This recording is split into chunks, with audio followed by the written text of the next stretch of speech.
que diz assim: certamente a palavra da cruz é loucura para os que se perdem, mas para nós que somos salvos, ela é poder de Deus. Tema da nossa reflexão: a fonte do poder de Deus. Diga: a fonte do poder de Deus. Qual é a fonte do poder de Deus? Paulo está revelando aqui. Ele está dizendo assim: olha, certamente a palavra da cruz é loucura para os que se perdem. Numa versão está para os que não creem, noutra está para os que não conhecem a Deus. Numa versão está para aqueles que estão longe de Deus. Então, para todos esses, para o mundo, para os que não creem em Deus, a palavra da cruz, a mensagem da cruz é uma loucura. É simplesmente algo que não tem valor nenhum. Olham para nós e dizem: que conversa é essa de cruz? O que tem a ver essa cruz? O que tem a ver a cruz de Cristo? A cruz de Jesus? Para esses, a Bíblia está falando aqui, Paulo está dizendo que para eles essa palavra não é nada, não significa nada. Mas ele continua e diz assim: mais.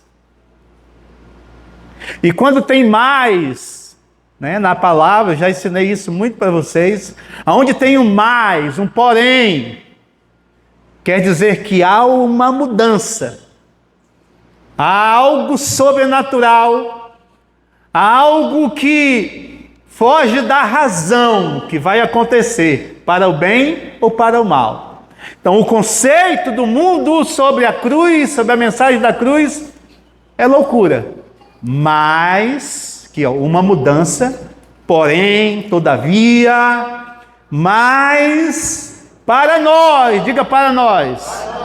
Para nós quem? Nós que servimos a Deus, nós que tememos a Deus, nós, Paulo está dizendo aqui, nós que somos salvos.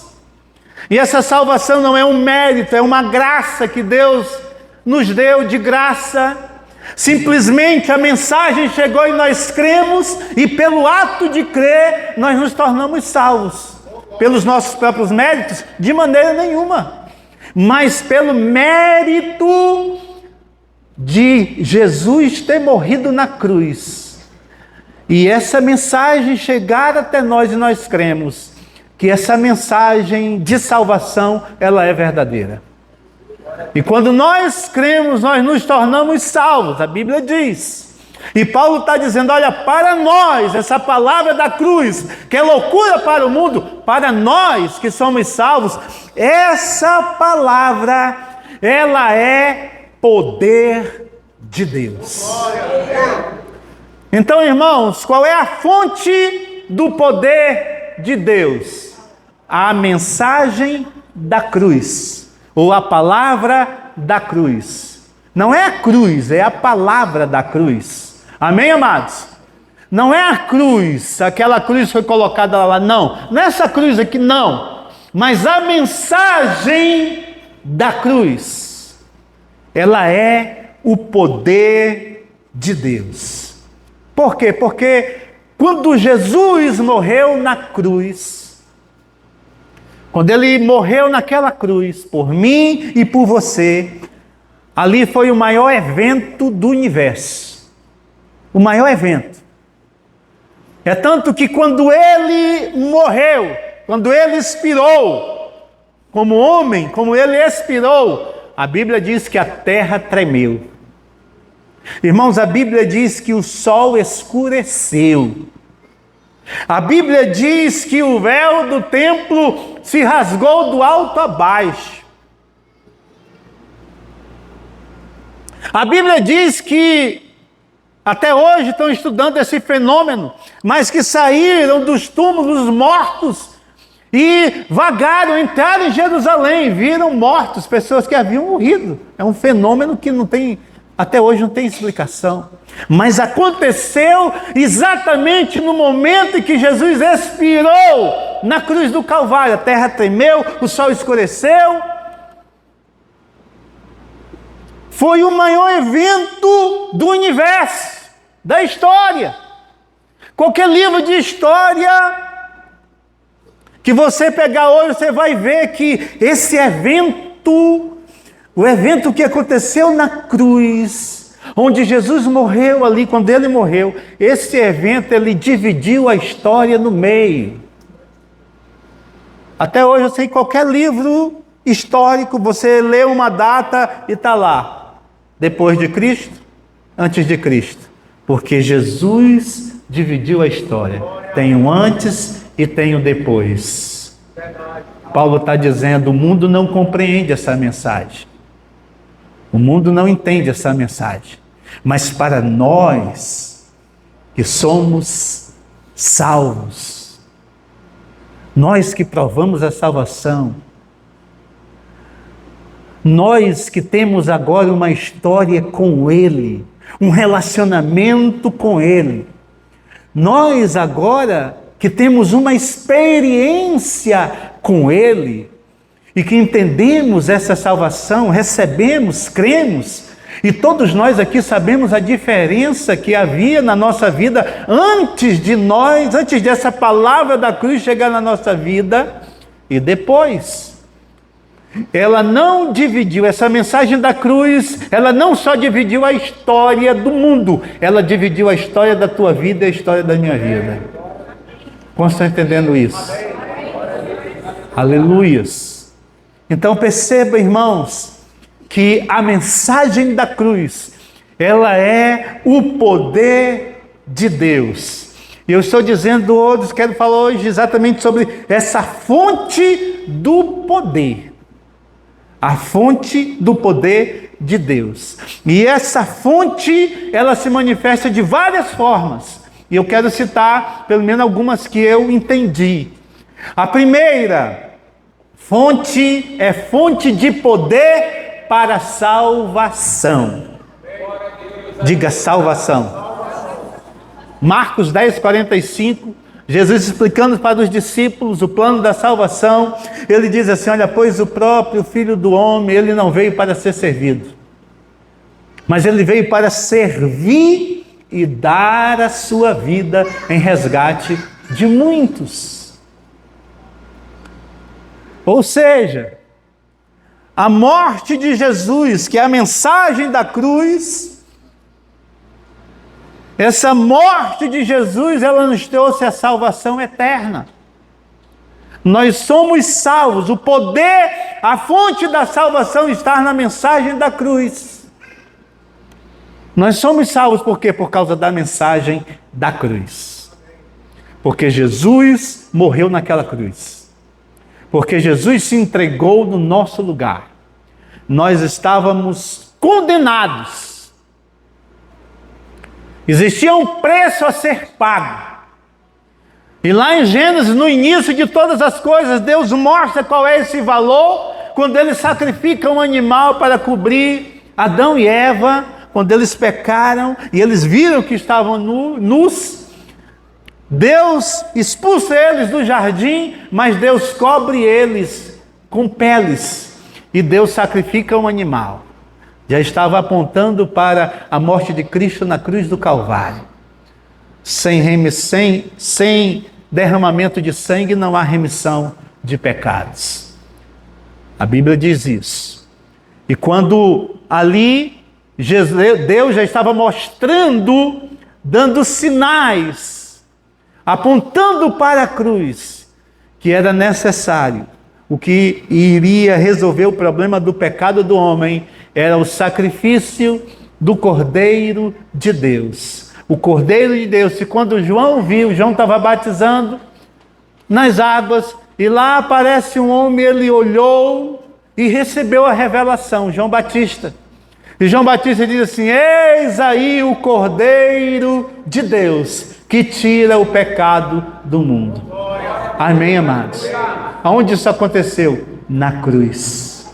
A mensagem da cruz, ela é a fonte de poder para a salvação. Ninguém é salvo sem crer em Jesus que morreu na cruz. João diz que todos aqueles que o receberam essa mensagem, creram nesta mensagem, todos aqueles que o receberam, deu-lhes o poder de se tornarem filhos de Deus. Quando é que o homem se torna filho? Quando crê na mensagem da cruz. E quando ele crê, ele recebe esse poder, é tão grande, é tão maravilhoso, que ele deixa de ser uma criatura normal. E ele torna-se agora o quê? Filho de Deus. Filho de Deus. Você não é qualquer coisa, você não é qualquer criatura, você não é. Eu nem gosto quando alguém fala assim, criatura, não gosto disso, porque eu não sou mais criatura. Eu agora sou filho de Deus. Você agora é filho de Deus. Por quê? Porque você recebeu da fonte o poder da salvação. E esse poder da salvação mudou a sua situação de criatura para filho de Deus. Recebeu, deu-lhes o poder. João capítulo 1, versículos 11 e 12. Todos aqueles quanto receberam, deu-lhes o poder de se tornarem filhos de Deus. Diga aí, eu sou filho. Diga que por irmão está ao seu lado, você é filho de Deus, meu irmão. Você é filho.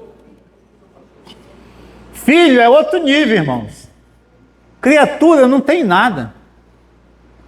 Criatura não conhece nada. Criatura não tem Deus. Agora o filho tem identidade. O filho tem um pai. O filho tem uma herança. O filho tem uma direção. O filho recebe princípios. O filho recebe orientação. Amém, amados? Criatura não. Criatura não recebe orientação nenhuma. Criatura é qualquer coisa. Você é filho. Diga, eu sou filho. Eu sou filho. Aleluia. Segundo ponto aqui, essa mensagem da cruz, ela é a fonte de poder para libertação. Diga, libertação. Libertação. A Bíblia diz que existia um escrito de dívida para mim e para você. Um escrito de dívida. Colossenses 2,14, Paulo diz assim, cancelando o escrito de dívida, que era contra nós, e que constava de ordenanças, o qual nos era prejudicial, removeu-o inteiramente, cravando-o na cruz. Irmãos, isso é tremendo. Isso é tremendo. Você é livre. O diabo não tem poder sobre a sua vida. Não tem. Por quê? Porque você foi remido. O escrito de dívida foi cancelado. Existia uma dívida. Para com quem era essa dívida? Tem gente que está tão desligado que pensa que essa dívida era para o diabo. Jesus pagou uma dívida. O diabo não tem nada, meu irmão. O homem pecou contra quem, igreja? E então a dívida é para quem? Para o próprio Deus. Mas Deus determinou que sem derramamento de sangue não há remissão de pecados. E esse sacrifício ele mostra durante todo o Velho Testamento, na Antiga Aliança, ele mostra a figura do sacrifício. O sacrifício tinha que ser perfeito, sem mácula, sem ruga.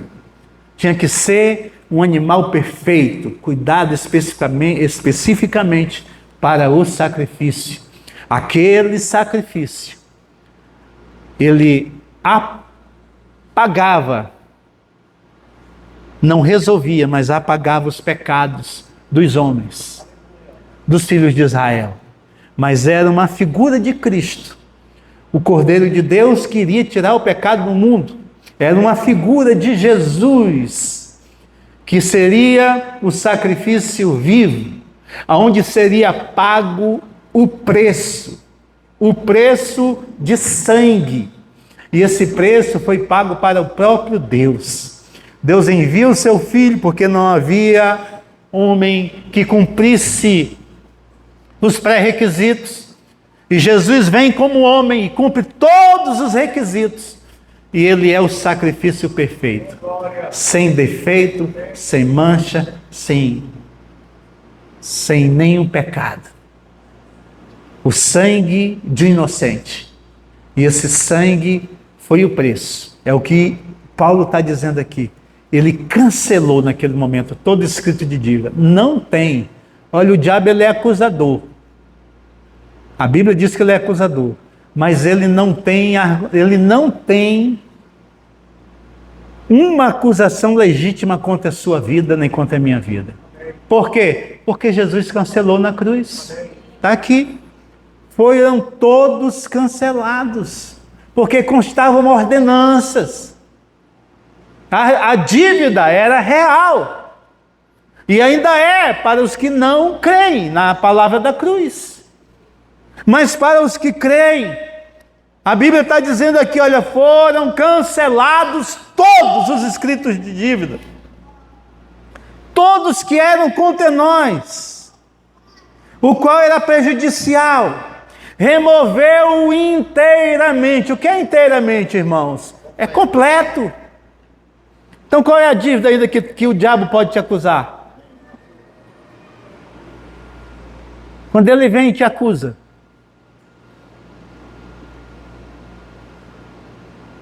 você não pode cair nessa. Você não pode cair em acusações do maligno. Nós não podemos. Sabe quando Adão e Eva estavam lá no jardim? Quando eles comeram do fruto proibido, eles pecaram, amém? Sim ou não? Sim. Pecaram. E quando o Deus descia todas as tardinhas lá para conversar, bater um papo, na intimidade com Adão e Eva. E quando Deus desceu, onde eles estavam? Escondidos. Escondidos. E quando eles estavam escondidos, Deus pergunta: Adão, aonde estás? E Senhor, me escondi. Mas por que você se escondeu? Porque eu estava sem roupa. E quem foi que disse que você estava sem roupa? Quem será que disse, irmãos? O diabo. O diabo estava enchendo a cabeça de Adão e Eva. Vocês agora estão ferrados, vocês desobedeceram, vocês agora estão nus. E eles já estavam antes também, mas eles não percebiam, eram inocentes. Vocês agora estão ferrados, Deus não quer nada com vocês. Acusador, essa é a função dele. Durante toda a Bíblia, o acusador dos nossos irmãos. Olha, a Bíblia diz que é dos nossos irmãos. Ele vive acusando a igreja. E a igreja não está caindo nessa. Ah, meu irmão, se levante com a palavra do Senhor. E entenda o direito que você tem. E o direito que você tem é de não ser acusado por nada. Através de Satanás. Se você receber uma acusação que você não tem direito. Porque o sangue de Jesus já me comprou. Amém. Já foi cravado na cruz. Há 2000 anos atrás, foi cravado na cruz todo o escrito de dívida. Inteiramente. Quer dizer, completo. Diga para você não ficar tranquilo, irmão. Tua ficha está limpa.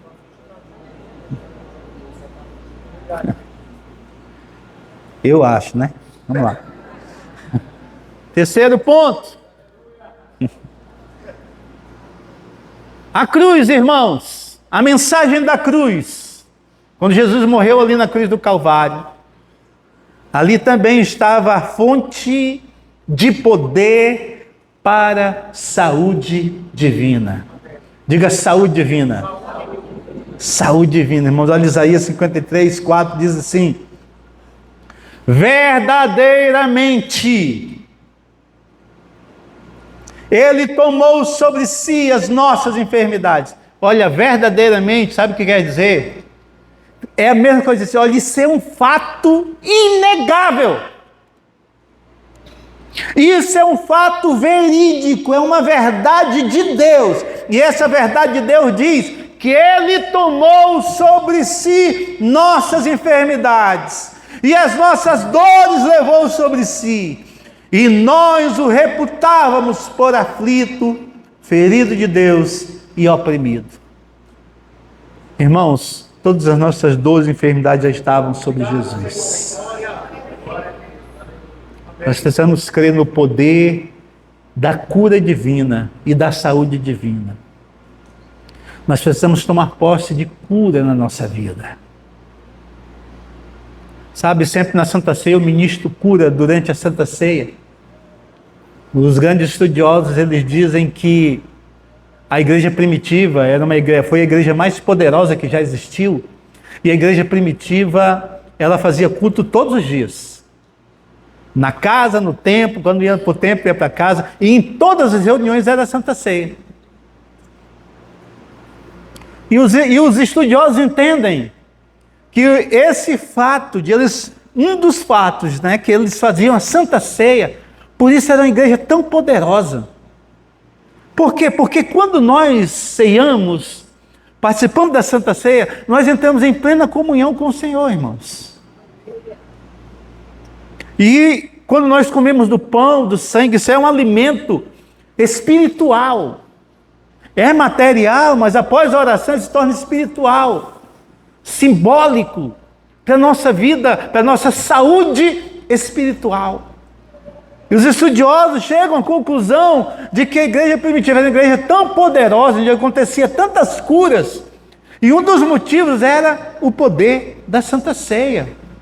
E que eles enfatizavam, sabe, o poder da mensagem da cruz. Jesus morreu na cruz e levou todas as nossas dores e enfermidades. E nós precisamos crer nisso. Nós precisamos ativar isso. Pastor, mas a gente adoece. A gente tem gripe, a gente tem um bocado de coisa. Como é que é isso? A gente pega, a gente tem um corpo que é limitado, mas isso não impede de eu tomar posse de cura. É mais motivo ainda para eu orar pela minha própria saúde. Amém. E reivindicar esse direito que é meu de ter saúde divina. Amém, amados? Eu não vou mais para o médico? Vá para o médico. Tem coisas que o médico está contribuindo para a cura, ele está sendo um canal de Deus também. Amém, amados? Todos que cooperam para a cura são canais de Deus. Mas às vezes existem enfermidades que são espirituais. A Bíblia diz, demônios de enfermidade. Jesus entrou num templo como esse, menor um pouco, numa sinagoga, e ele viu lá uma mulher inclinada. E a mulher não ficava ereta de jeito nenhum. Jesus, altamente espiritual, viu um demônio no cangote da mulher, irmãos. Jesus expulsou, a mulher ficou perfeita. Então esse é um tipo de doença que pode ir no médico, não vai resolver nunca, porque não é patológico, é espiritual.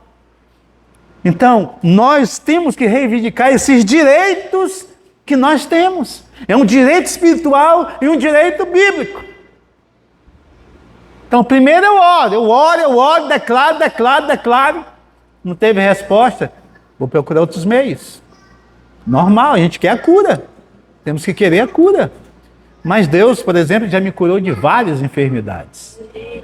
Várias mesmo.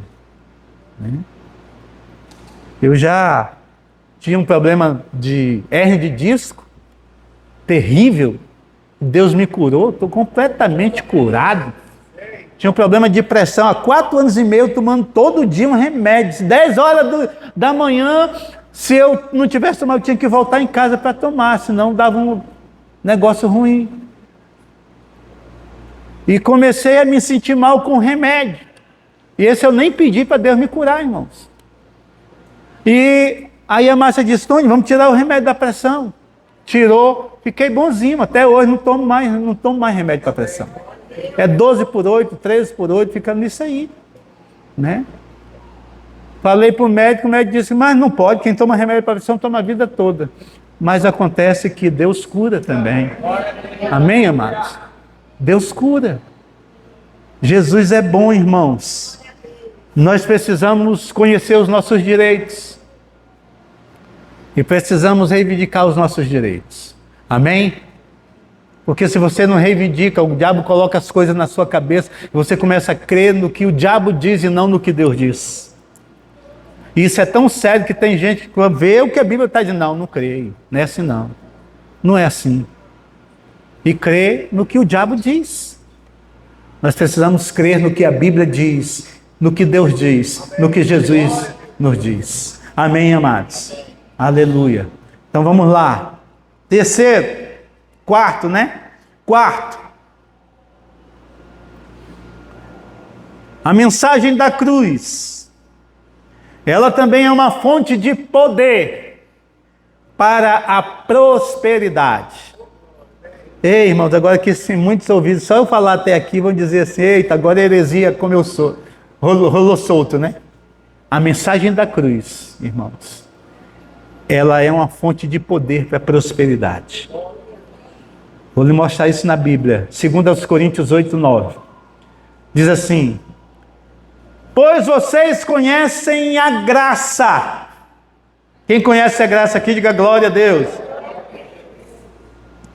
Pois vocês conhecem a graça do nosso Senhor Jesus Cristo, que sendo rico, se fez pobre por amor de vocês, para que por meio da pobreza dele, vocês se tornassem ricos.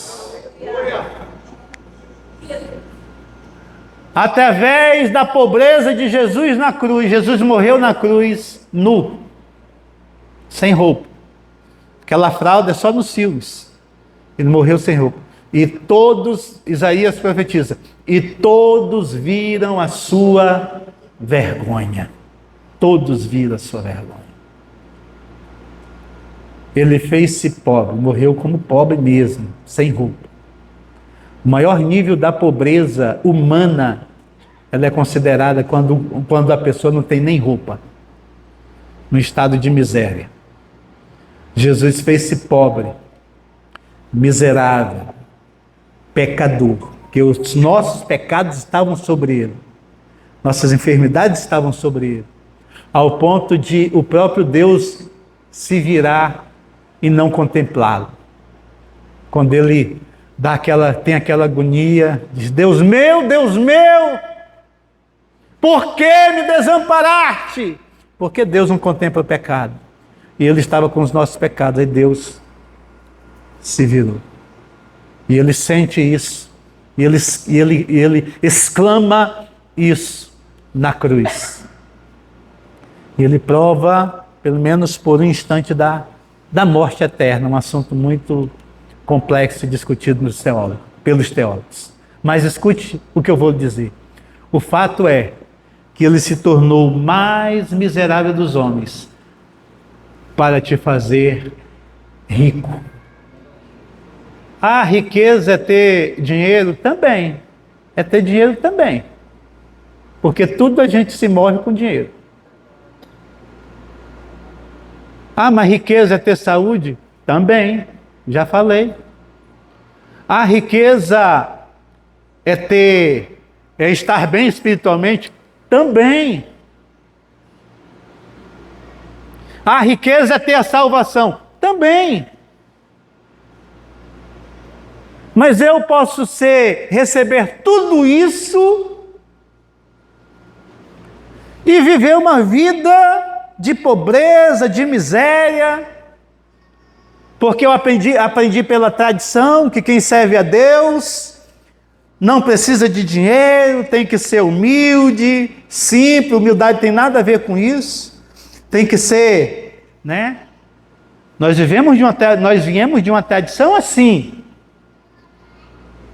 que para ir na reunião de domingo, tinha que ir com a roupa bem simples, de sandalinha. Por quê? Porque não, é para adorar a Deus. O nosso conceito é completamente contrário. O melhor que eu tenho, eu uso para Deus. Eu só saio para a igreja.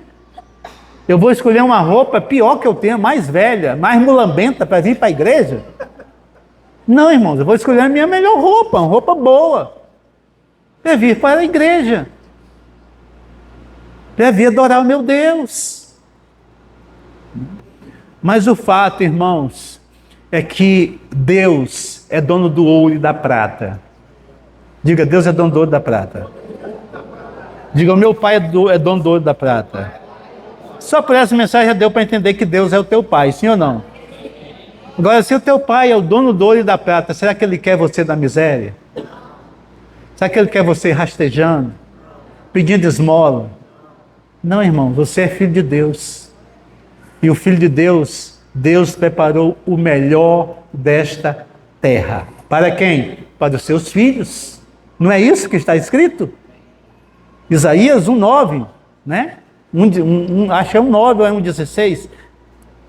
Irmãos, o melhor dessa terra é para os filhos. Para quem é o melhor? O seu melhor é para quem?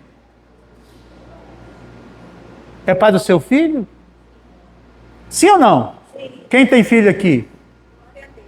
Irmão, depois dos 40 a gente está trabalhando para eles. Só para eles, para deixar alguma coisa para eles. Aí você quer deixar Você quer deixar miséria para eles? Não é... A Bíblia diz que um bom homem, generalizando homem e mulher, o bom homem, ele deixa riqueza para os filhos dos seus filhos. Herança. E lá era herança financeira. Para o filho dos seus filhos. Então existe um projeto de Deus para você viver bem nessa terra. Agora, eu não creio, então vai viver na miséria, meu irmão. Eu não acredito nisso, então vai viver o que você acredita. Eu acredito que Deus tem o melhor para mim. Isaías 1:19, né? Isaías 1:19. Eu acredito que Deus tem o melhor para mim. Eu acredito que como eu quero o melhor para o meu filho, se ele quiser lanchar, eu vou dar o melhor para ele. Eu acredito que Deus me dá o melhor também. E Jesus ainda diz assim, vocês sendo maus, o filho de vocês pedindo pão, vocês vão dar pedra? Então o meu Deus vai me dar pedra? O meu Deus vai me dar serpente para me comer? Quem quiser gostar e comer, que come, eu não gosto. Eu não vou comer. E quando Paulo está falando aqui, olha irmãos, vocês já conhecem a graça do Senhor. Paulo está dizendo, vocês já são salvos. Vocês já são abençoados. Vocês já têm Deus na vida de vocês. Mas entendam o poder dessa graça. Essa graça, ela consiste em que Jesus se fez pobre por vocês e por nós, para que vocês se tornassem ricos, para que vocês ficassem prósperos. Prosperidade é felicidade. Amém. Amém? Você pode ser feliz. Você pode ser próspero. Você pode ser rico, tanto da graça como financeiramente. Deus dá a quem Ele quer. Agora, quem diz que não quer, Deus não vai dar. Eu digo logo, Deus, eu quero. Me dá o meu e o que eu não quero, me dá também, Senhor. Porque eu creio que Deus é bom. Amém, amados? Quantas oportunidades Deus não nos dá em vida. E às vezes nós, pela nossa própria negligência, nós não aproveitamos. Nós não tomamos posse. Então o que eu quero que você entenda é que a palavra está aqui. E ela só acontece quando você toma posse. Paulo começa, no versículo-chave que eu li, ele começa dizendo assim, olha, a palavra da cruz, que tem tudo isso que eu falei aqui nessa noite, eu só falei o que está na Bíblia. A palavra da cruz, para os que não creem, é loucura. É loucura. Para os que não creem, é loucura, irmãos. Então, se você não crê, passa a ser loucura também. Se você não crê que essa mensagem da cruz é fonte de salvação para a sua vida, você não tem salvação. Se você não crê que essa palavra da cruz é fonte de libertação, você vai viver atormentado por demônios a vida toda. Se você não crê que a palavra da cruz é fonte de saúde divina para a tua vida, você vai viver doente a vida toda. Se você não crê que essa palavra da cruz ela é fonte de prosperidade para a sua vida, e está aqui Paulo dizendo, e Paulo está falando, pode ler o contexto desse segundo capítulo de Coríntios, ele está falando de dinheiro. Não dá para colocar outra coisa. Está falando de dinheiro. Mas se você não crê, não acontece. Ela se torna loucura. Ah, como é que Deus vai fazer? Como Deus vai fazer não interessa, meu irmão.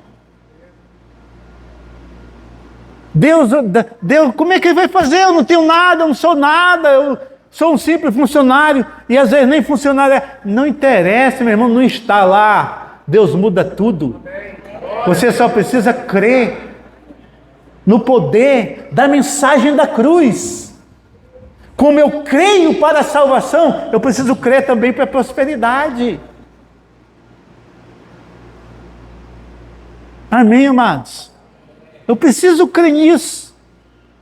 Eu preciso viver isso. Eu só vivo se eu crer. Porque se eu não crer, eu vou fazer parte dos que não creem. E os que não creem, essa palavra é loucura. E eu te pergunto nessa noite, essa palavra vai ser loucura para a sua vida?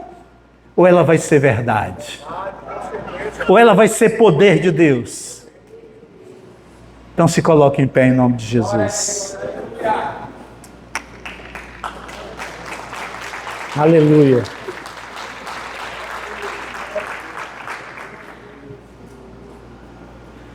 Segundo aos Coríntios 5:21 diz, aquele que não conheceu o pecado, Deus o fez pecado por nós, para que nele fôssemos feitos justiça de Deus. Você é a justiça de Deus. Amém?